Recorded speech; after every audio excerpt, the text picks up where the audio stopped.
મોરબીને જિલ્લાનો દરજ્જો તો મળ્યો, પણ તે પ્રમાણે સુવિધા સામાન્ય જનતાને તો શું, પણ જિલ્લા મુખ્ય કચેરીને જ નથી મળતી. તેથી તંત્રનો વહીવટ કેવું ચાલતું હશે તે એક ચર્ચાનો વિષય બન્યો છે.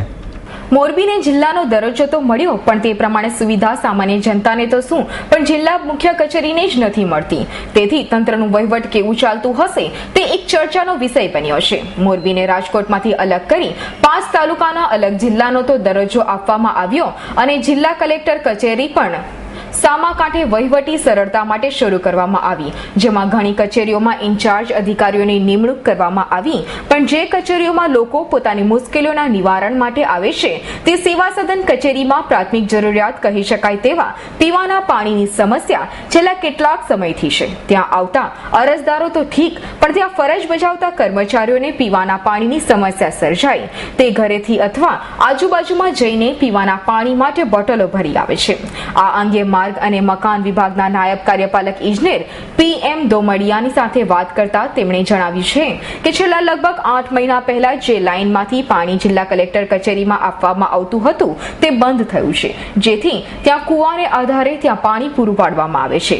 પણ તે પાણીમાં ક્ષાર વધારે હોવાથી સેવા સદનમાં આવતા આરો પ્લાન્ટ દર માસે રિપેર કરવા પડે છે અને તે પણ ફક્ત 15 દિવસ જ ચાલે છે. જોકે અધિકારીએ એમ પણ જણાવ્યું હતું કે પાણી માટે કલેક્ટર પણ ચિંતિત છે અને તેમણે પાણી યોગ્ય વ્યવસ્થા કરવા આદેશ પણ કર્યો છે.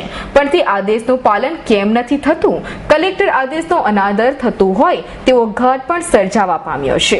અને નાયબ કાર્યપાલકના મતે જો યોગ્ય રીતે પાણી વ્યવસ્થા શરૂ કરવા માટે હજુ 1 માસ જેટલો સમય વીતી જશે. જો જિલ્લા મુખ્ય કચેરી કામગીરી આટલી ટલ્લે ચડતી હોય તો સામાન્ય પ્રજાના તો કામ મોરબી વહીવટી તંત્ર ક્યારે કરશે તેની તો કલ્પના જ ન થાય. પાણીના વાંકે જિલ્લા સેવા સદનના શૌચાલયોની પણ સફાઈ યોગ્ય રીતે ન થતી હોવાની બુમરાડ છે, તો સ્વચ્છતા અભિયાન પણ કલેક્ટર કચેરીમાં ક્યાંથી સફળ થશે? હાલ મોરબી જિલ્લા સેવા સદનમાં 6 માંથી માત્ર 1 જ આરો પ્લાન્ટ ચાલુ છે. હજી અમે લોકો ગામડેથી આવીએ છીએ અને જે કંઈ આ સુવિધા છે એમાં સદંતર અભાવ છે અને ખાલી શોભરના ગાંઠિયા રૂપ આ બધી મશીનરી પડી છે.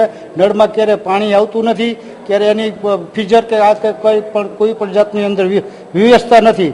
માત્ર ને માત્ર ખાલી નારાજ છે વિકાસના. કોઈ વિકાસ તો છે નહીં અને આમ જનતાનો શોષણ થાય છે. આ પ્રજાને પાણી માટે પણ વલખા મારવો પડે, ગામડે પર પણ વલખા મારવા પડે છે, શહેરની અંદર ઓફિસોમાં પણ પાણીના વલખા મારવા પડે છે કે પાણીની સુવિધા છે નહીં. આરો પ્લાન્ટ સેવા સદનમાં 6 આરો પ્લાન્ટ છે અને બીજા 2 અગાઉ હતા જૂના આખા ટોટલ સિસ્ટમ માટે, એટલે એ તો જે ફેલ થઈ ગયા છે. એટલે 6 માંથી અત્યારે 1 ચાલુ છે. અત્યારે કામ ચલાવ જે સ્થાનિક બોર છે અને કૂવો છે એમાંથી પાણી આપતી છે. એનું TDS નું પ્રમાણ વધુ હોવાથી એના આરો પ્લાન્ટ વારંવાર ફેલ થઈ જાય છે. આ સિસ્ટમ 15 દિવસ જ ચાલે છે, 15 દિવસમાં પાછી બંધ થઈ જાય. એટલે એ પાણીના માટે તમે ચિંતિત છે, તકલીફ થાય છે, એ વાત તમારી સાચી છે. પણ આજે પાણીનો જો સોર્સ વહેલી તકે મળે તો આપણે જે આરો સિસ્ટમ છે એ વધુ સમય ચાલી શકે. રવિ મોટવાણીનો રિપોર્ટ, મોરબી, S9 ન્યૂઝ.